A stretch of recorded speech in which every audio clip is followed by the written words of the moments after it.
और अब बात कसम संविधान की। जी न्यूज पर यह वक्त है बड़े मुद्दों पर बड़ी बहस का, और मैं हूं दीपक चौरसिया। रामचरितमानस में तुलसीदास जी ने लिखा था, कर्म प्रधान विश्व रचि राखा, जो जस करई सो तस फल चाखा। यानी जो जैसा कर्म करेगा उसे उन्हीं कर्मों के अनुसार फल भी भोगना पड़ेगा। यही संसार का विधान है।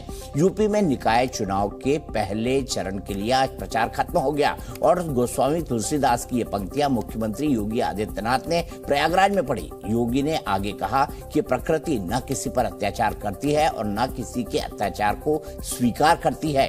ये सबका हिसाब बराबर करके रख देती है। योगी ने किसी का नाम नहीं लिया, लेकिन लोग समझदार हैं। वो समझ गए थे कि इशारा अतीक, अशरफ और असद की तरफ था।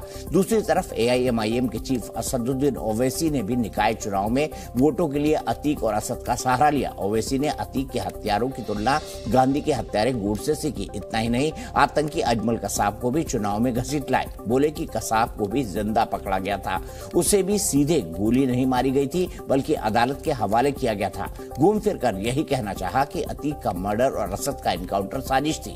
सवाल इन सारे बयानों की टाइमिंग का है, और सवाल ये भी है कि क्या निकाय चुनाव में इन बयानों का फायदा मिलेगा।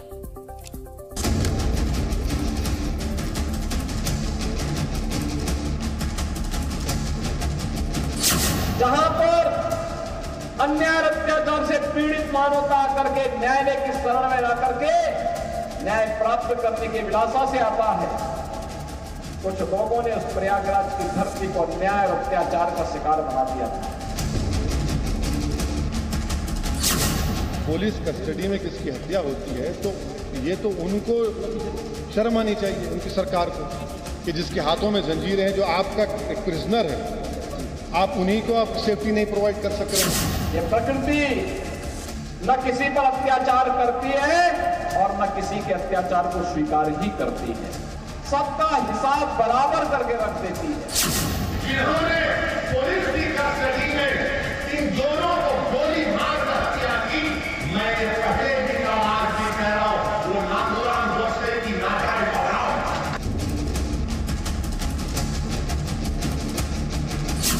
अजमल कसाब को जेल में रखा, मुकदमा चलाया, उसका फांसी करा दी। जब हमने ऐसा काम किया तो बताओ उत्तर प्रदेश में योगी की सरकार ये काम क्यों होने दे रही? योगी जी का जो मॉडल है आदर्श मॉडल है, जिस प्रकार से वो उत्तर प्रदेश में शासन कर रहे हैं। पुलिस पे कोई भी शक्ति प्रदर्शन करेगा या पुलिस पर हथियार और गोली चलाने का काम करेगा तो अपने आप को बचाने के लिए उसका एनकाउंटर भी कर सकते हैं। सवाल कई सारे बड़े हैं। क्या चुनाव के अंदर अतीक अशरफ की हत्या की औपचारिक एक एंट्री है? योगी जी ने जो भी कहा, प्रत्यक्ष रूप से ये कहना कि जो जैसा करेगा वैसा ही भरेगा। यही तो कांग्रेस के प्रवक्ता, बीजेपी के प्रवक्ता लगातार कह रहे थे अतीक और अशरफ की हत्या के बाद। अगर ऐसा है तो फिर जांच बिठाने की क्या जरूरत थी? अगर ऐसा है तो फिर मजिस्ट्रेट इंक्वायरी करने की क्या बात थी? इन्हें तमाम सवालों पर बहस होगी। बात करेंगे। हमारे साथ राज कुमार भाटी जी भी हैं, जो प्रवक्ता है समाजवादी पार्टी के। मेरे साथ राकेश त्रिपाठी जी हैं, प्रवक्ता है बीजेपी के। मेरे साथ अतीकुर रहमान साहब है, जो कि एक इस्लामिक रिसर्चर हैं। मेरे साथ डॉक्टर DK दुबे हैं, जो कि एक पॉलिटिकल एनालिस्ट हैं, और साथ ही साथ राइट विंग यानी RSS की तरफ से आते हैं, उस थिंकिंग के साथ आते हैं, उसी के विचारक हैं। सबसे पहले राकेश त्रिपाठी जी, आज तो योगी जी ने अप्रत्यक्ष रूप से जस्टिफाई कर दिया कि जो गोली मारी गई, जो गोली चली, अशरफ मरे, इनकाउंटर हुआ, जो जैसा करेगा वैसा भरेगा। यही तो आपके नेता पहले दिन से कह रहे थे, और आज योगी जी ने उसी पर ठप्पा लगा दिया। देखिए दीपक जी, किसी भी व्यक्ति को किसी भी वक्तव्य का आकलन विश्लेषण करने की स्वतंत्रता होती है, और वो जैसा देखना चाहे, जैसा समझना चाहे वैसा समझ सकता है। मुख्यमंत्री योगी आदित्यनाथ जी ने जो कहा है वो रामचरितमानस की एक चौपाई है, और कर्म की प्रधानता को लेकर के भारत के अन्य शास्त्रों में इस प्रकार की व्याख्या है। श्रीमद् भागवत में भी इस बात को लिखा गया है, कर्मण्येव अधिकारस्ते मा फलेषु कदाचन।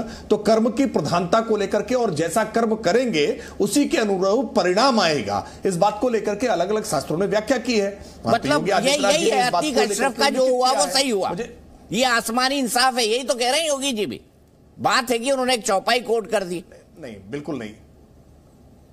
नहीं, बिल्कुल नहीं। देखिए, इन दोनों बातों में अंतर है। मैं एक बात स्पष्ट तौर पर कहूं कि कोई भी अपराधी जब अपराध करता है तो एक न एक दिन उसको उसका परिणाम भुगतना होता है, इसमें किसी प्रकार की कोई दो राय नहीं है। जब कोई गोली चलाता है ना, तो ये गोली पलट करके वापस लौट के आती है, और इसीलिए सारे अपराधी माफिया जो दूसरों के अंदर भय बनाने की कोशिश करते हैं, वो सच्चाई है कि स्वयं सबसे ज्यादा भयाक्रांत रहते हैं। इसलिए जब जब कोई माफिया अपराधी गैंगस्टर गिरफ्तार किया जाता है ना, तो पहली याचिका उसके वकील तुरंत कोर्ट में लगाते हैं कि मेरे मुवक्किल को सुरक्षा का खतरा है, लिहाजा इनको सुरक्षा दी जाए। क्योंकि जब वो दूसरे पर गोली चलाते हैं तो उनको खतरा रहता है कि कोई ना कोई उनको भी गोली मार देगा। तो इसलिए मुझे लगता है कि इसको इस रेफरेंस में ही समझा जाना चाहिए। आप अच्छे कर्म करेंगे, आपको अच्छा परिणाम मिलेगा। आप बुरे कर्म करेंगे, आपका परिणाम बुरा होगा। कर बुरा तो हो बुरा, भला नहीं हो सकता है। भला करने वाले का भला होता है। ये बात हम लोग अपने दादा दादियों से, अपने नाना नानी से हमने इन बातों को हमेशा कहानियों में सुना है, कहानियों में समझा है। ये तो लोकोक्ति है, सामान्य विचार हैं, और ये विचार हमारे शास्त्र सम्मत हैं, विधि सम्मत हैं। ठीक है, भाटी जी कह दिया कि भैया आपको वोट इसीलिए नहीं मिल रहा है क्योंकि आपके कर्म इस तरीके के हैं। राजकुमार भाटी जी यही कह रहे हैं, राकेश त्रिपाठी और योगी जी दोनों? नहीं, पहला मानना तो मेरा ये है, और शायद आप भी मेरी बात से सहमत होंगे, कि स्थानीय निकाय के चुनाव स्थानीय निकाय से संबंधित मुद्दों पर लड़े जाने चाहिए। न्याय की बात तो ये होगी, अगर कोई पार्टी या कोई नेता स्थानीय निकाय के विकास के मुद्दे न बता के, उनको उपलब्धियां न बता के अगर इधर उधर घुमाने की कोशिश कर रहा, तो इसका मतलब उसने कोई विकास किया नहीं है। इसका मतलब यह है कि भारतीय जनता पार्टी की सरकार के पास और भारतीय जनता पार्टी के नेताओं के पास स्थानीय निकायों में अपनी कोई उपलब्धि बताने लायक नहीं है। पहली बात तो ये।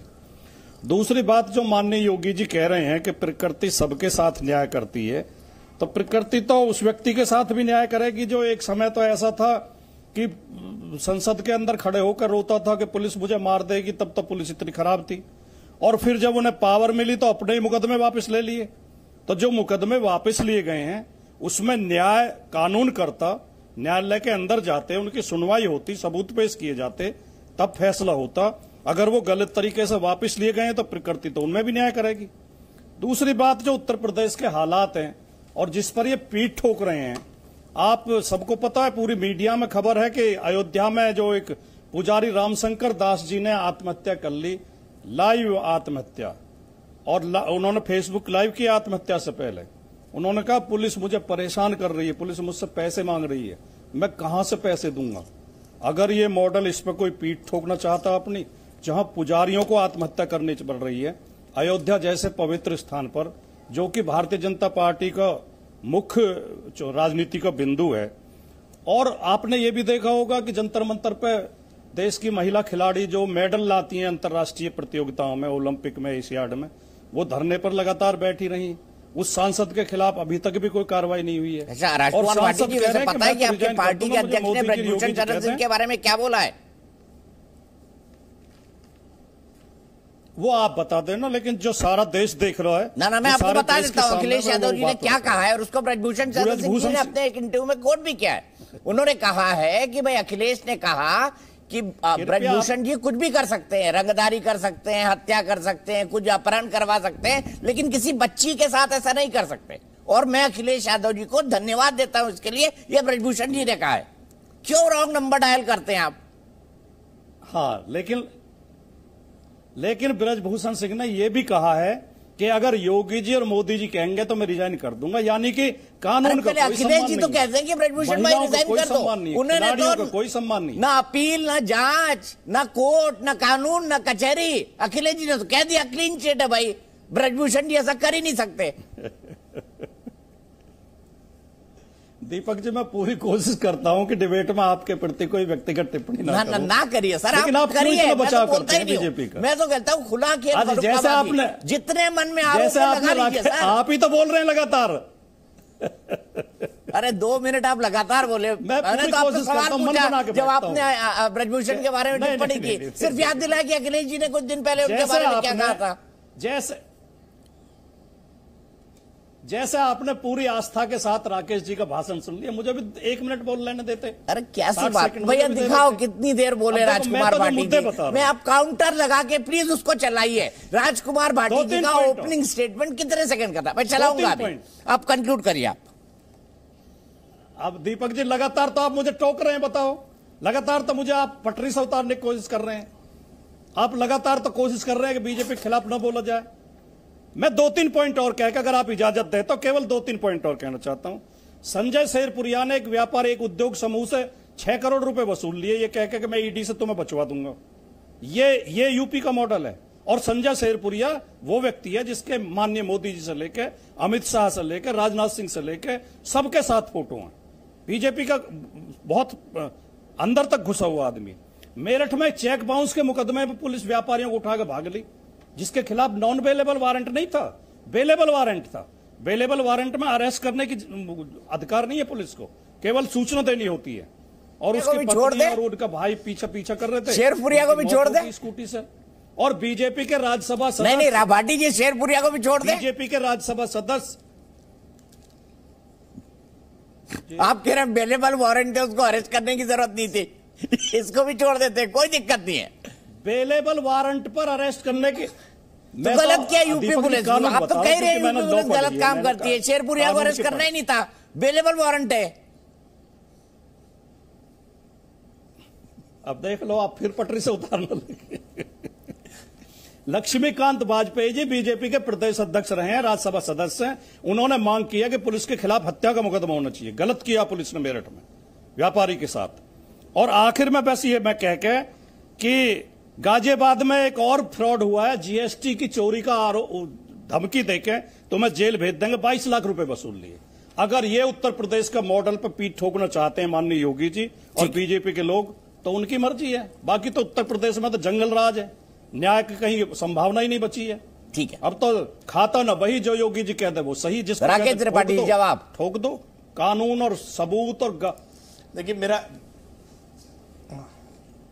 देखिए राजकुमार भाटी जी, मेरा एक बहुत विनम्रता से सुझाव है, जब राजकुमार भाटी जी या समाजवादी पार्टी के नेता प्रवक्ता मुकदमा वापसी की बात करते हैं ना टीवी डिबेट्स में, तो तुरंत जनता को याद आ जाता है कि कैसे समाजवादी पार्टी की सरकार ने आतंकवादियों से मुकदमा वापसी करने का प्रयास किया था। मैं आज इसको स्पष्टता से जी न्यूज के दर्शकों के लिए विशेष तौर पर प्रयास किया नहीं हुए तो नहीं वापस। मामले में मुकदमा वापसी की प्रक्रिया क्या होती है?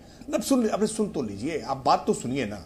मुकदमा वापसी की प्रक्रिया क्या होती है, मुझे लगता है जी न्यूज के दर्शक एक बार सुन लेंगे तो राजकुमार भाटी अगली डिबेट्स में इस बात का प्रयोग नहीं करेंगे।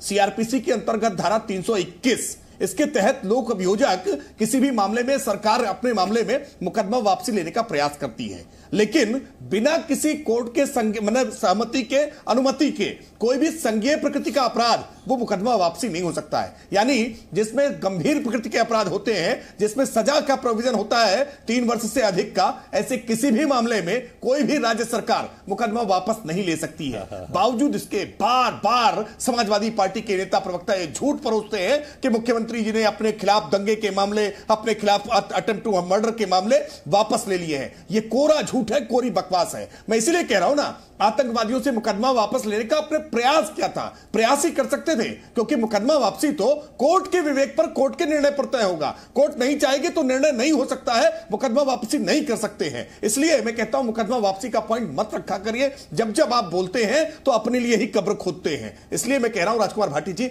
आप फिर कहेंगे कि हमको वोट क्यों नहीं मिलते हैं। आपके प्रवक्ता, आपके नेता, आप लोग बैठ करके अपनी ही पार्टी के कुकर्मों को याद दिला देते हैं, इसलिए समस्या होती है। दूसरी बात, आपने सवाल उठाया कि संजय शेरपुरिया का। सच बात यह है कि समाजवादी पार्टी के नेता के रिश्तेदार के साथ फोटो होती, नेता तो छोड़ दीजिए, अखिलेश जी के साथ, शिवपाल जी के साथ, अगर रिश्तेदार के साथ फोटो होती तो भी उत्तर प्रदेश की पुलिस गिरफ्तार नहीं करती। यह भारतीय जनता पार्टी की सरकार है। किसी के साथ फोटो रख लीजिए, अपराध किया है तो जेल की सलाखों के पीछे जाएंगे। और दूसरी बात, समाजवादी पार्टी में अगर नेता के पीए से संबंध होता ना, उसके साथ फोटो होती ना, तो ईडी के साथ सेटलमेंट भी करा ले गया होता। यह सपा बसपा कांग्रेस का कल्चर था। यह भारतीय जनता पार्टी की सरकार की आप उपलब्धि बता रहे हैं कि आज भाजपा की सरकार में कोई ठगी कर नहीं सकता, अगर करने की कोशिश करेगा तो जेल की सलाखों के पीछे जाएगा, कोई मामला मैनेज नहीं करा सकता है। तो इसलिए हमारी उपलब्धियों को बताने का काम राजकुमार भाटी जी, शेरपुरिया पे तो भाटी जी शिकायत कर रहे हैं कि उनके बेलेबल वारंट है, आपने गिरफ्तार क्यों किया? वो शिकायत कर रहे हैं आपसे, आपने सुना नहीं कि इसके तो बेलेबल वारंट क्यों किया? ना आप गलत समझ गए। अरे मेरे भाई, बड़े भाई, नहीं ऐसा नहीं कहा मैंने। आपसे कोई क्रॉस क्वेश्चन करूंगा ही नहीं। व्यापारी की बात कही है मैंने, संजय शेरपुरिया की नहीं कही। तो किसकी कही? आप गलत समझ गए। अच्छा दीपक जी, आप गलत समझ गए। नहीं, मैं तो संजय शेरपुरिया पर जवाब दे रहा हूं। नहीं, मैं तो चेक बाउंस के मामले में अरेस्ट किया, उसकी बात कही। राजकुमार जी, नहीं राजकुमार भाटी जी, मैंने तो संजय शेरपुरिया पर ही जवाब दिया कि अगर कोई गलत करेगा तो फोटो किसी के साथ भी खिंचा रखी हो वो जेल की सलाखों के पीछे जाएगा। ये सपा बसपा की सरकार थोड़ो है कि नेता के रिश्तेदार के साथ भी फोटो रखेंगे, उसके पीए के साथ भी फोटो रखेंगे तो रौले से चलेंगे, रौब दाब से चलेंगे और भ्रष्टाचार करके किनारे पतली गली से निकल। ठीक है, जवाब ले लेते भाटी जी। जवाब है, फोटो किसी के साथ भी रखिए, अपराध किया तो जेल जाएंगे। नहीं, पहला तो मैं सोच रहा था आप उसी पे कह रहे हो, लेकिन आपने थोड़ा गलत समझ लिया। मैंने संजय शेरपुरिया के लिए, उसने तो बड़ा फ्रॉड किया है, 6 करोड़ रुपए वसूले, हजारों करोड़ का घोटाला उसका। मैं मेरठ के व्यापारी की बात कर रहा था जिसके खिलाफ चेक बाउंस के मामले में मुकदमे में बेलेबल वारंट था। उसे पुलिस उठा के उसके घर से, हापुड़ की पुलिस लेके दौड़ ली, उसके पीछे उसकी पत्नी और एक रिश्तेदार चले, उनकी स्कूटी गाड़ी से टकरा गई, उन दोनों की मौत हो गई, जिसमें लक्ष्मीकांत वाजपेयी ने कहा है कि इन पुलिस वालों के खिलाफ हत्या का मुकदमा दर्ज होना चाहिए। जहां तक राकेश जी माननीय मुख्यमंत्री जी के बारे में कह रहे हैं कि ऐसा मत बोले करो, हम हमेशा बोलते रहेंगे, कहते रहेंगे कि भारतीय जनता पार्टी ने एक ऐसे व्यक्ति को मुख्यमंत्री बनाया जिसके खिलाफ 12 मुकदमे थे, जिनमें हत्या के प्रयास का भी मुकदमा था, दंगे का भी मुकदमा था और भी मुकदमे थे, भड़काऊ भाषण देने का भी मुकदमा था। और फिर उस मुख्यमंत्री ने अपनी कलम से अपने मुकदमे वापस किए। ये लोकतंत्र के लिए शर्मनाक है, शर्मनाक रहेगा। आप कितनी भी लिपापोती करते रहे राकेश जी। और आपने जो कहा कि अखिलेश यादव के किसी रिश्तेदार के खिलाफ साथ फोटो होता, अगर फोटो होती तो सारे बीजेपी के प्रवक्ता चिल्ला रहे होते चैनलों पे कि समाजवादी पार्टी का आदमी है। आज आप ये स्वीकार क्यों नहीं करते कि वो बीजेपी का आदमी है जो फ्रॉड कर रहा था? और यह भी देश में सबको पता है, पत्रकारों को तो कम से कम पता है, नेताओं को भी पता है कि उसकी गिरफ्तारी भी आपके 2 इंजनों के टकराव की वजह से हुई है, किसी नैतिकता की वजह से नहीं हुई।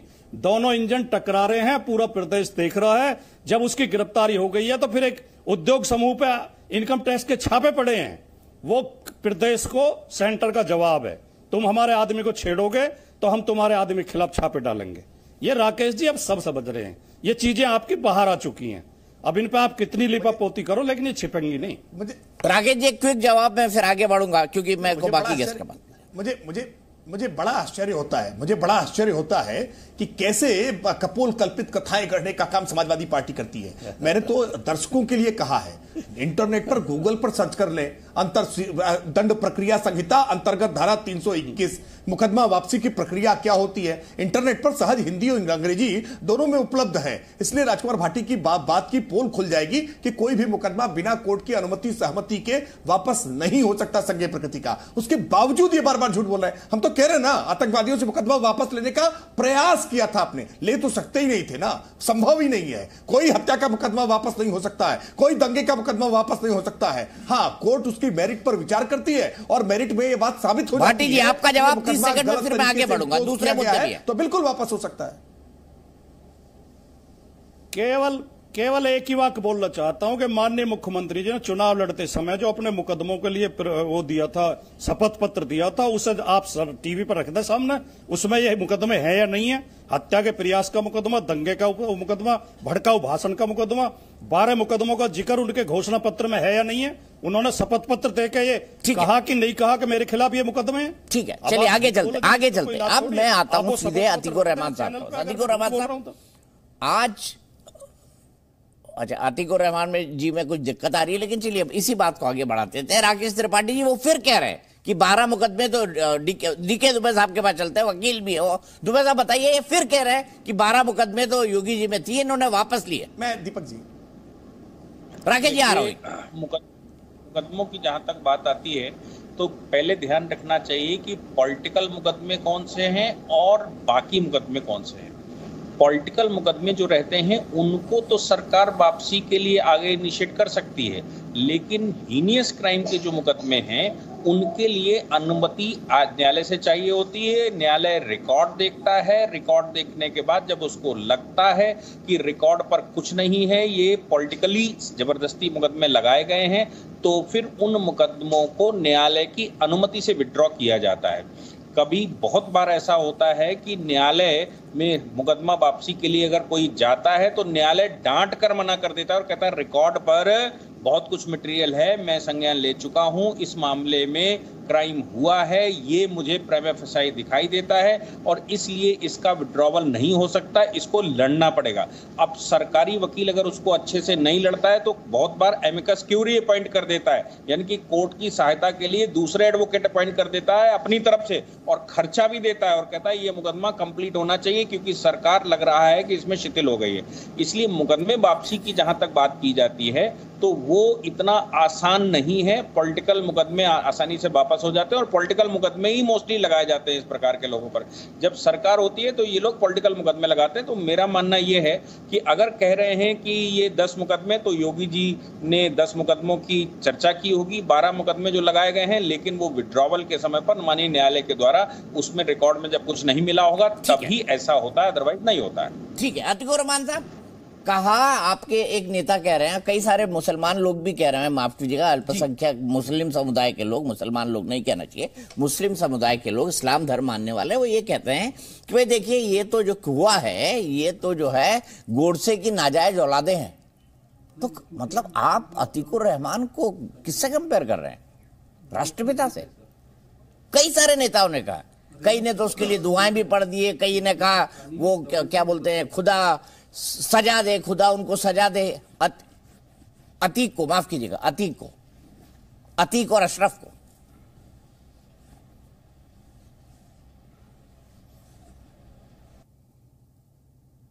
जी, जितने भी लोगों ने अतीक अहमद के लिए बयान जारी किए हैं उसके फेवर में, उससे लगाव रखते हुए आपने उसको, आपको फर्क आपको नजर करना चाहिए कि सारे के सारे पॉलिटिकल जो कभी ना कभी या तो अतीक अहमद का फायदा लेते होंगे इलेक्शंस के अंदर, जिस तरह से बीजेपी फायदा लेती है वो वहां पर बाबा राम रहीम को निकाय चुनाव जिता के जाते हैं परोल पे छूट के वो, या तो फिर साक्षी महाराज कुलदीप सेंगर को जाके फूल मालाएं पहनाते हैं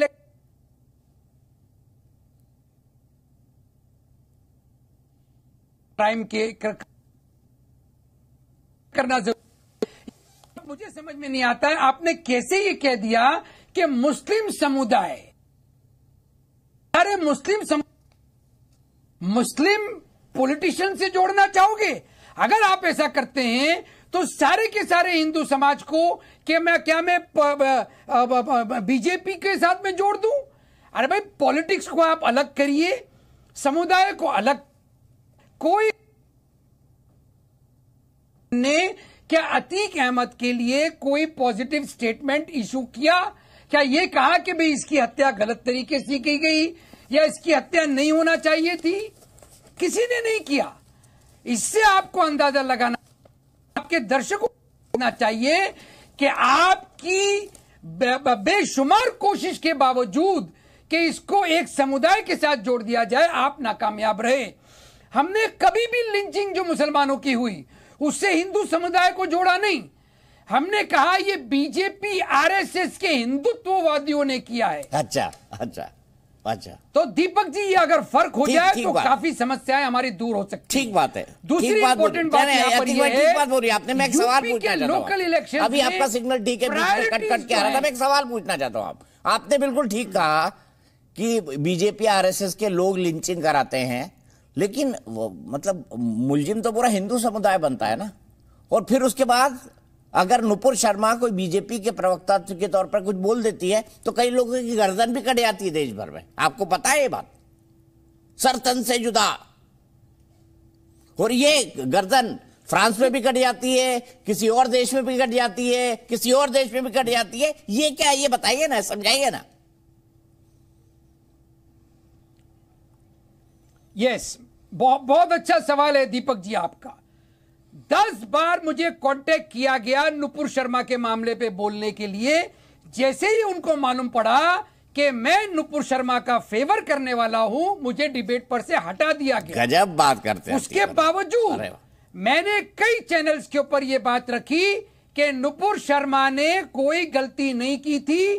तमाम उल्मा को एक एक प्रेस रिलीज करके ये बताना पड़ेगा और बताना चाहिए कि नुपुर शर्मा ने कोई ब्लास्फेमी नहीं की है और प्रॉफिट मोहम्मद की हदीस को मेंटेन करते हुए नुपुर शर्मा को माफी मिल सकती है, दी जाना चाहिए।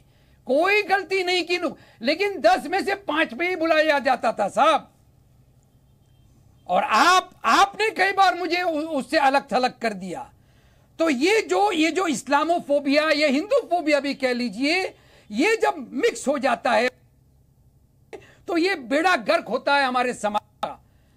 मैं हाथ जोड़ के आपसे विनती करता हूं, पॉलिटिक्स चाहे वो हिंदुत्व की हो चाहे वो इस्लामिस्ट की हो, इसको अलग अलग कर दीजिए। संविधान सब प्रिय है, मेरा धर्म, मेरा मजहब, मेरा कुरान मेरे सीने में, मेरी मस्जिद में, मेरे दिमाग में। ठीक है, कॉन्स्टिट्यूशन तो मैं अतीकुर रहमान साहब आपसे जानना चाहता हूं, ये शाइस्ता परवीन जो है, जिसको लेडी डॉन कहा जा रहा है, कुछ नेता कह रहे हैं कि भाई अब चाइल्ड डॉन भी आ जाएंगे। चलिए ठीक बात है, कोई भी पॉलिटिशियन कुछ भी कमेंट कर सकता है, बट एक इस्लामिक रिसर्चर होने के नाम पर तो आपको पहले दिन ये स्टेटमेंट देना चाहिए था कि उमेश पाल की हत्या पुलिस कस्टडी में हुई, ये गलत है। दूसरी, जिन लोगों ने हत्या की वो गलत है, जो कैमरे पर दिखाई दे रहे थे, आपने दिया है।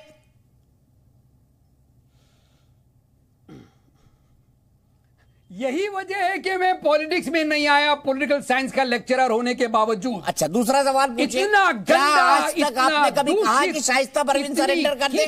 क्या आपने आज तक कहा कि शाइस्ता परवीन सरेंडर कर दे?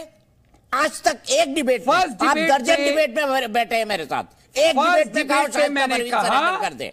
कुरान की आयत को कोट करते हुए, as a researcher on Islamic studies, एक कुरान की आयत है सूरे ज़लज़ला में कि एक रत्ती बराबर भी अगर कोई मुसलमान गुनाह करता है, इसी दुनिया में उसको देखना पड़ेगा, और रत्ती बराबर कोई अच्छाई करता है, इसी दुनिया में अल्लाह उसको अच्छाई दे देगा। ये है कुरान। अभी भी आपने नहीं कहा कि शाइस्ता परवीन वांटेड है और उसको तुरंत जो है सरेंडर करना चाहिए, अभी भी नहीं कहा आपने। भाई मैं शाइस्ता परवीन का पहली बार मैंने नाम सुना जब ये कंट्रोवर्सी शुरू हुई 10-15 दिन 20 दिन पहले, मैं तो जानता भी नहीं था। अच्छा, आपको ये भी नहीं पता था कि बीएसपी ने उसको टिकट दे रखा है? तो अतीक भाई, आप दर्जनों डिबेट में हमारे साथ बैठते हैं, आपको ये भी नहीं पता था कि अरे मुझे घर पे ओवैसी हो चुके हैं और एक अपराधी का भाषण भी चुना चुके हैं। ओवैसी साहब इत्तेहाद मुसलमानों की एकता की पार्टी। Political science, as a lecturer in political science, जितना माफिया और पॉलिटिक्स का नेक्सस मेरे पास रिकॉर्डेड है, उस रिकॉर्ड के अंदर ये सारे के सारे पहले से ही दर्ज हैं। ठीक है, तो कसम संविधान की हम बात कर रहे हैं। निकाय चुनाव में योगी जी ने कह दिया है, प्रकृति न अत्याचार करती है, ना किसी का अत्याचार स्वीकार करती है। कहां से कह रहे थे? प्रयागराज से। क्या हुआ प्रयागराज में? पहले उमेश पाल की हत्या, 2 कांस्टेबल्स की हत्या, और उसके बाद ब्रॉड डे लाइट के अंदर बिल्कुल फिल्मी अंदाज में हत्या की गई। उसके बाद असद और गुलाम और गुड्डू मुस्लिम जो अभी भी गायब है, शाइस्ता परवीन, सब पर इल्जाम लगा, सब फरार घोषित हुए, कई की संपत्तियां गिरा दी गई, बुलडोजर चल गए। उसके बाद असद का इनकाउंटर हुआ, गुलाम का इनकाउंटर हुआ, और उसके बाद अतीक और अशरफ जो लाए गए थे साबरमती जेल से, उनको भी 3 अपराधियों ने मौत के घाट उतार दिया। किसी को भी अननेचुरल डेथ नहीं मरना चाहिए, कम से कम गोली से, ये भारत का संविधान साफ तौर पर कहता है। राजकुमार भाटी जी, चलिए, आप कह रहे हैं कि आपकी पार्टी बहुत अच्छी है, मैं मानता हूं बहुत अच्छी पार्टी है। नेताजी जैसे नेता रहे, जिनका अपना एक विजन था, समाजवादी सोच थी, विचारधारा थी, लेकिन ये जो आपने माफियाओं का क्रिमिनलाइजेशन ऑफ, जो क्रिमिनल्स का पॉलिटिसाइजेशन किया, यानी अपराधियों का राजनीतिकरण कर दिया, भाटी जी क्या आपको लगता है कि गलत किया था उस टाइम पे आपने? आज जब सोचते हैं आप जैसे नए नेता, मैं नहीं बात कर रहा हूँ 1989 में क्या हुआ, 91 में क्या हुआ, 4 में क्या हुआ, 2 में क्या हुआ, 6 में क्या हुआ, आप जैसे नेता को गलत लगता है? नहीं करना था समाजवादी पार्टी को है? कोई भी पार्टी अगर अपराधियों को राजनीति में बढ़ावा देती है तो वो गलत है, चाहे वो मेरी पार्टी हो चाहे कोई दूसरी पार्टी हो। कुछ गलतियां, इंसान गलतियों का पुतला है, हर किसी से कुछ गलतियां होती हैं। मैं कतई ये दावा नहीं करता कि हमारी पार्टी ने कोई गलती नहीं की होगी, लेकिन इस मामले में भारतीय जनता पार्टी का रिकॉर्ड बहुत ज्यादा खराब है। भारतीय जनता पार्टी ने जितने अपराधियों को टिकट दिए हैं, जितना अपराधियों को बढ़ावा दिया है, वो उसके सामने तो समाजवादी पार्टी कुछ भी नहीं है। इसी बीच में मैंने, अब जब वो कह रहे थे, मैंने देखो वो रिकॉर्ड निकाल लिया जो माननीय मुख्यमंत्री जी ने गोरखपुर लोकसभा के चुनाव में शपथ पत्र दिया था। सर वो तो मान रहे ना, उन्होंने 12 मुकदमों का शपथ पत्र दिया था, वो खुद मान रहे दिया था उन्होंने। ना नहीं मानते। अरे एक मिनट पूछ लेते, भाटी जी पूछ लेते, क्या राकेश त्रिपाठी जी मुख्यमंत्री योगी आदित्यनाथ ने 12 मुकदमों का शपथ पत्र दिया था या नहीं दिया था? हाँ या ना में बता दीजिए। देखिए, और उसमें गंभीर आपराधिक मुकदमे थे या नहीं थे, ये भी पूछ लो। जगाया जा सकता है। हाँ ठीक है, ओके, आपने सवाल कर लिया, मुझे जवाब दे दीजिए। सोते हुए व्यक्ति को जगाया जा सकता है, लेकिन कोई अगर जाग कर सोने का नाटक कर रहा हो तो उसे जगाना बहुत कठिन होता है। राजकुमार भाटी सब सच जानते हैं, इसीलिए मैंने सीआरपीसी की दंड प्रक्रिया संहिता की अंतर्गत धारा 321 का जिक्र किया। मुझे लग रहा है कि दर्शक ज्यादा बेहतर तरीके से अब तक इसको गूगल पर सर्च कर चुके होंगे, लेकिन राजकुमार भाटी जिसको सर्च करना नहीं चाहते। सच्चियात यह है कि सर्च करना नहीं, ये जानते हैं कि संज्ञेय प्रकृति का कोई भी अपराध उसका मुकदमा वापस नहीं लिया जा सकता है। उसके बावजूद बार बार ये लगातार झूठ पे झूठ लगातार बोल रहे हैं। सच ये है कि आपने अपनी सरकार में रहते हुए गोरखपुर में दंगा करवाया था, और दंगा पीड़ितों की आवाज उठाने वाले मुख्यमंत्री योगी आदित्यनाथ जी तत्कालीन सांसद पर आपने पॉलिटिकल मोटिव के तहत मुकदमा दर्ज किया। ये सच है कि आपने गोरखपुर दंगों में मुकदमा दर्ज किया था, लेकिन यह मुकदमा कोर्ट ने अपने आप इसको हटाया है, विड्रॉ किया है। यह सच्चाई है कि कोर्ट को कोई क्रेडिबल एविडेंस नहीं दिखाई पड़ा। अभियोजन पक्ष अखिलेश यादव जी का, मुलायम सिंह यादव जी का सरकारों में रहा, आप कोई क्रेडिबल एविडेंस नहीं दे पाए। सच्चाई यह है कि पॉलिटिकल मोटिव के आधार पर मुकदमे दर्ज किए जाते हैं। इसमें भाटी जी को जवाब दे दीजिए। भाटी जी जवाब दीजिए। ने भी इस बात को बहुत विस्तार से समझाया। मैं राकेश जी की इसी बात का जवाब देना चाह रहा था, और एक जो और सज्जन बोल रहे थे, मेरे सामने स्क्रीन नहीं है, कि राजनीतिक मुकदमे थे, आपराधिक मुकदमे नहीं थे। देखिए, न्यायालय सीजेएम महाराजगंज मुकदमा अपराध संख्या 431 कितना है? 147, 148, 295, 297, 153A, 307, 506। 307 क्या होती है राकेश जी? हत्या का प्रयास। 153 क्या होती है? देशद्रोह। दूसरा मुकदमा ये संज्ञेय है या नहीं है? संज्ञेय अपराध है या नहीं है? गंभीर अपराध है नहीं? दूसरा मुकदमा। अरे भाई राजकुमार भाटी जी, आप नहीं सुन लो, आप गलत कह रहे हो, गुमराह कर रहे हो आप। अरे भाई मैं कह तो रहा हूं, संज्ञेय प्रकृति का संज्ञेय प्रकृति का कोई भी अपराध सरकार वापस नहीं ले सकती है। और आप ये जो मुकदमे बता रहे हैं, ये संज्ञेय प्रकृति के हैं, और संज्ञेय प्रकृति के मुकदमे सरकार वापस नहीं ले सकती है। इसका मतलब अगर ये मुकदमा वापस हुआ है तो कोर्ट की अनुमति से हुआ। संज्ञेय है, मैं कह रहा हूं संज्ञेय है, और ये संज्ञेय अपराध सरकार वापस नहीं ले सकती है, ये कोर्ट ने वापस किया है, और कोर्ट को कोई क्रेडिबल एविडेंस नहीं मिला। आपकी सरकार ने पॉलिटिकल मोटिव के आधार पर आपने मुकदमा दर्ज करने का काम किया था, कोर्ट ने वापस किया है। देखिए, आप ऐसा सच्चाई को नहीं दबा सकते चिल्ला चिल्ला के। आपने कहा कोई गंभीर मुकदमा वापस नहीं हो सकता। 307, 153 गंभीर है या नहीं है? नहीं हो सकता। आप ये बताइए। कह रहा हूं नहीं हो सकता। दूसरे मुकदमे में 307, 504, 506, 427 कानून। आप भाई कानून से चलेंगे ना। अरे भाई मैं तीसरा मुकदमा एक मिनट मुद्दे पर बढ़ जाए। गंभीर मुकदमे। भाटी जी मैं देखिए होता है, देखिए इसको पढ़िए ना। देखिए, पत्रकार का काम ये होता है कि जिसकी जितनी फटी हो उसकी उतनी फाड़ें। इन द सेंस कि अगर कपड़ा थोड़ा फटा हो ना तो पत्रकार क्या करता है, उसका छिद्रान्वेषण, पोस्टमार्टम, जिसके लिए मैं राइट शब्द इस्तेमाल करूं, वो पोस्टमार्टम करता है। मैं अभी करने लग जाऊंगा सब बातों का, और फिर आप बोलेंगे मेरी गाड़ी पटरी से उतर गई। तो भाटी जी तर्क जो है, मतलब मैं आपको जोक सुनाता हूं, चलिए आज दर्शक एक जोक भी सुने। अब एक इन्वेस्टिगेटिंग एजेंसी थी, क्या हुआ वहां पर, उनका प्रधानमंत्री जी का कुत्ता चोरी हो गया। तो उन्होंने अपने पीएस को बोला, भाई मेरा प्रिय जो है, मेरा पेट जो है वो चोरी हो गया है, मुझे बड़ा प्रिय है। तो फिर इन्वेस्टिगेशन एजेंसी को कहा गया कि भाई ढूंढा जाए। तो वो जांच करते रहे, और एक दिन जब प्रधानमंत्री जी को लगा कि भाई मेरा कुत्ता इतने दिन, मेरा पेट, मेरा सबसे प्यारा, क्योंकि आपको पता है पालतू जानवर चाहे गाय हो चाहे कुछ और हो, लोगों को बड़े प्रिय हो जाते हैं, घर के मेंबर बन जाते हो। तो प्रधानमंत्री जी ने अपने पीए को बोला कि जाके देख के आओ कि हो क्या रहा है। बोले बस सर यहीं चलते हैं। तो फाइनली उनको एक जगह पे ले जाया गया। वहाँ पर एक दूसरा जानवर जो है पेड़ से बंधा हुआ था, और वो उसको मार रहे थे और बोल रहे थे कि बोलो आप ही प्रधानमंत्री जी के कुत्ते हो। तो तो सर ऐसा भी होता है भाटी जी, तो मैं आपको सिर्फ ये बताना चाहता हूं, प्रधानमंत्री की जगह आप किसी को भी रख लीजिए और जानवर की जगह जो विषय आप चाहना चाहते हैं वो रख लीजिए, बाकी जनता पे छोड़ दीजिए। कभी कभी हंसी मजाक भी करना पड़ता है। भाटी जी बताइए।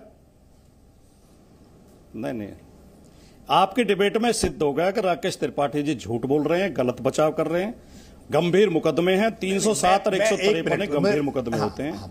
हत्या के प्रयास का मुकदमा, देशद्रोह का मुकदमा, ठीक है, दंगों का मुकदमा, आपके सांसद अतीक अहमद पर क्या मुकदमा था सर? 25 करोड़ के। अच्छा मुझे आपको बताइए, चलिए आपने हो गया अभी तो आप मान लीजिए, चलिए गलत किया उन्होंने। मुझे आधा मिनट केवल दीजिए, आधा मिनट। नहीं दीपक जी, मुझे आधा मिनट केवल दीजिए। मैं आधा मिनट में राजकुमार भाटी की पोल खोल देता हूं। ये जितनी बातें कह रहे हैं, आप कह रहे हैं कि योगी जी पर गंभीर के मुकदमे थे। जवाब है हाँ थे। मैं कह रहा हूं थे, गंभीर प्रकृति के मुकदमे थे, संज्ञेय अपराध क्लियर हो गए। इसीलिए कह रहा हूं कि गंभीर प्रकृति के, अरे गंभीर प्रकृति के मुकदमे, संज्ञेय प्रकृति के मुकदमे वापस सरकार नहीं ले सकती है। मैं ये कानून की किताब आपको दिखा के बता रहा हूं ना, ये कानून की किताब सब पर एप्लीकेबल होती है। ये कानून की किताब कह रही है नहीं ले सकती। अरे भाई कानून थोड़ा तोड़ देगी, कोई नया कानून थोड़ा बन जाएगा। ये कानून है, किसी के मुकदमे वापस नहीं हो सकते, ना आतंकवादी के, ना मुख्यमंत्री के, ना राष्ट्रपति के, कि किसी के मुकदमे वापस नहीं हो सकते हैं जब तक कि कोर्ट नहीं चाहेगी। कोर्ट की सम्मति से होंगे, कोर्ट के सामने आपको सहमत करना पड़ेगा। इस सामान्य सी बात को राजकुमार भाटी न समझना चाहते हैं, न जानना चाहते हैं। आपकी सरकार ने, प्रोसिक्यूशन ने मुकदमे को साबित करने लायक कोई साक्ष्य प्रस्तुत नहीं किया और इसीलिए पॉलिटिकल मोटिवेशन के केस कोर्ट ने वापस लेने की सहमति दी और बिना कोर्ट से निकल जाते हैं, ये कहीं जाएगा नहीं। आप चाहते थे कि आतंकवादियों से मुकदमे वापस लें। केवल 2 वाक्य बोल दो, केवल 2 वाक्य। आप केवल 2 वाक्य बोलिए। कानून तो ये भी है राकेश त्रिपाठी जी, कानून तो ये भी है और सुप्रीम कोर्ट का आदेश है कि हत्या और बलात्कार के मुकदमों में सजा से पहले मतलब कम जल्दी जो जेल से रिहा नहीं किया जाएगा। लेकिन आपने गुजरात में 14 लोगों को रिहा किया जिन पर हत्या के रेप के मुकदमे थे और आपने उन्हें संस्कारी बताया, उन्हें माला पहनाई, उनके तिलक किए, उन्हें मिठाई खिलाई। अरे आपके होने वाले सहयोगी राजकुमार भाटी आप फिर बोलेंगे कि दीपक भाई आप क्यों बोल देते हैं? झूठी पार्टी हो, अब मैं आपको बताता हूं, आपके होने वाले सहयोगी, समाजवादी पार्टी के होने वाले सहयोगी, आरजेडी जो आपकी रिश्तेदारी भी है घर और परिवार में, उन्होंने अनंत कुमार सिंह समेत मुस्लिम यादव के 27 मुकदमे वापस लिए, जिसमें अनंत सिंह नाम के एक बाहुबली भी थे। ये मैं कह रहा हूं आपको, अगर ये लोग ये गलती करते, हमने बिल्किस बानो पे भी सवाल उठाए। सॉरी आनंद मोहन, अनंत सिंह को अब छोड़ने की मांग हो रही है, प्रभुनाथ सिंह को छोड़ने की मांग हो रही है। अरे जब सब पता है ना सर, तो क्यों मधुमक्खी के छत्ते में हाथ देते हो आप? और आप मानना चाहते हो कि नहीं साहब मधुमक्खी काटेगी तो मुझे तो ठंडा ही लगेगा। दूध का दूध पानी का पानी हो। देश की जनता सच सुने, इसमें क्या बात है? इनके ऐप छिपाए जाओ, हम इनके ऐप खोलेंगे तो हमारे ऐप खोलेंगे, ये क्या बात हुई? ये खूब खोले हमारे ऐप, लेकिन जो ये ऐप कर रहे हैं वो तो बताए जाएंगे। अब मैं क्या बोलूं भाटी जी, मैं कुछ कह रही, मतलब मैं निशब्द हूं। लाजवाब हो गया हूं मैं। देखो मेरे पास जवाब ही नहीं बचा और मुझे देना भी नहीं चाहिए, मुझे तो सवाल पूछना चाहिए। तो चलिए भाटी जी अगला सवाल पूछते हैं। आप शाइस्ता परवीन से अपील कर दीजिए ना, आप कानून की फरार मुजरिम हैं, इतने दिन से भाग रही हैं, छिप रही हैं, आप सरेंडर कर दीजिए। एक अपराधी के लिए एक पॉलिटिकल पार्टी इतना तो कह सकती है शाइस्ता परवीन के लिए। अगर मेरी अपील से कोई फर्क पड़ना है, शाइस्ता परवीन की मैंने आज तक शक्ल नहीं देखी, मेरा कोई संबंध नहीं, मेरी पार्टी से कोई संबंध नहीं, लेकिन अगर मेरी अपील से फर्क पड़ता है तो मैं अपील करना चाहता हूं। फोटोग्राफ से बस। हाँ, मैं बिल्कुल अपील कर रहा हूं। बहन शाइस्ता परवीन, आप कानून के सामने समर्पण कर दो, कानून आपके साथ न्याय करेगा। आप कोर्ट में अपना मुकदमा लड़ो, भागो मत। भागने से आपके खिलाफ और ज्यादा कितने प्यार से बोला आपने, बहन शाइस्ता परवीन। भाटी जी बड़े प्यार से बोला, बहन शाइस्ता परवीन। नहीं, रिश्ता बहन नहीं है क्या? वो रिश्ता बता दिया, रिश्ता बता दिया। हम तो महिलाओं को सम्मान से बहन और अतीक बहनोई, हम तो बहन ही बोलेंगे। हम तो प्रज्ञा ठाकुर को भी बहन ही बोलते हैं, हम तो नूपुर शर्मा को बहन ही बोलते हैं। बेटियां तो बहन ही, बेटियां और बहन होती हैं महिलाएं तो। पत्नी के अलावा सारी महिलाएं बहन और बेटी और अपराधी माँ होते होती हैं, उन हैं। अपराधियों का अपराधी कहना चाहिए। हम तो यही बोलेंगे, अब हमारी भाषा तो यही है। चलिए कोई बात नहीं, हमारी कोई बात भाषा नहीं। तो अब यही- मैं सीधे आतिक भाई के पास अपराधी चलता तो हूं। जब कोर्ट में मुकदमा नहीं, चले आतिक भाई के पास, या आपको बोलना है? मैं पूरा मौका देता हूं बोलने का। जी जी जी, धन्यवाद। आतिक भाई बताइए क्या कहेंगे शाइस्ता के बारे में आप?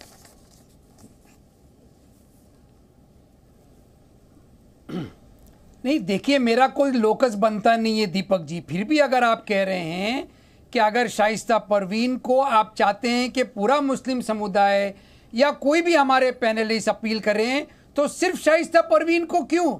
हम तमाम उन माफिया से या तमाम उन लोगों से जिन लोगों को जबरदस्ती बीजेपी ने फंसा रखा है मुकदमों में, उनको कानून से डरने की जरूरत नहीं है। अच्छे वकील करें, पेश हों कोर्ट में, और खास तौर से वो लोग जल्द से जल्द पेश हों जिनके नाम पर मुसलमानों को बदनाम किया जाता है। कुलदीप सेंगर और साक्षी महाराज और तुम्हारे बाबा राम रहीम जो हैं, वो परोल पे छूटते छूटते बीजेपी को इलेक्शन जिताते रहे। उनके लिए कोई पाबंदी नहीं है, उनके लिए कोई एडवाइजरी नहीं है ना, प्रधानमंत्री उनके लिए, होम मिनिस्टर उनके लिए जवाब है। तीखड़ा फूटेगा तो मुसलमानों के ऊपर फूटेगा।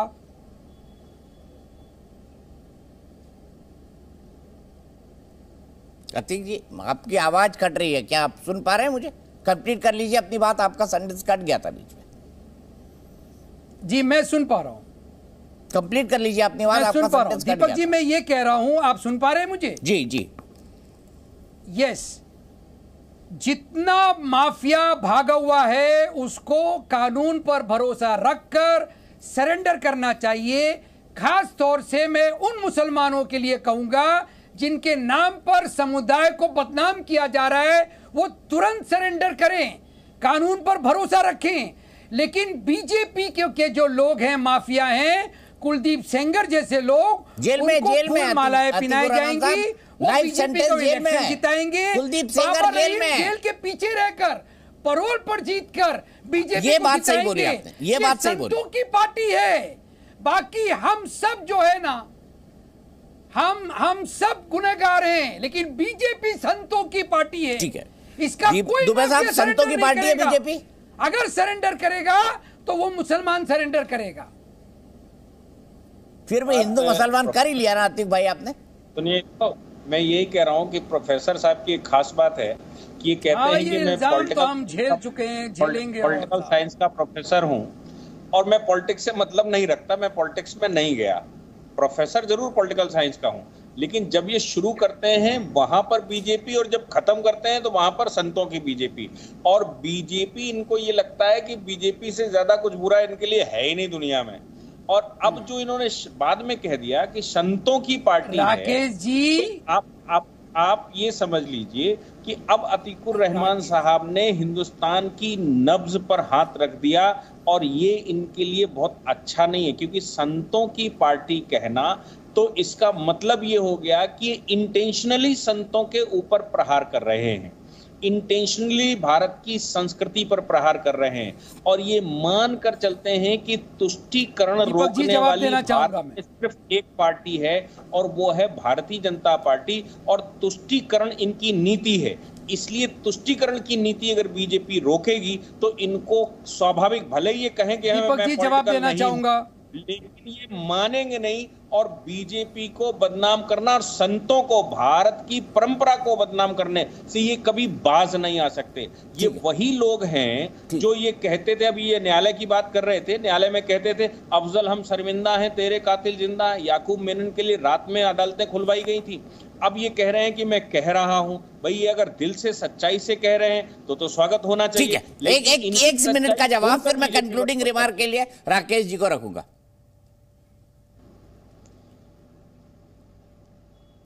दीपक जी, संतों की पार्टी ये समझते हैं खुद को, तभी तो क्रिमिनल्स को जेल के पीछे जाके साक्षी महाराज फूल मालाएं पिलाते हैं। एक एग्जांपल कितनी बार देंगे अतीक जी? एक एग्जांपल कितनी बार देंगे सर?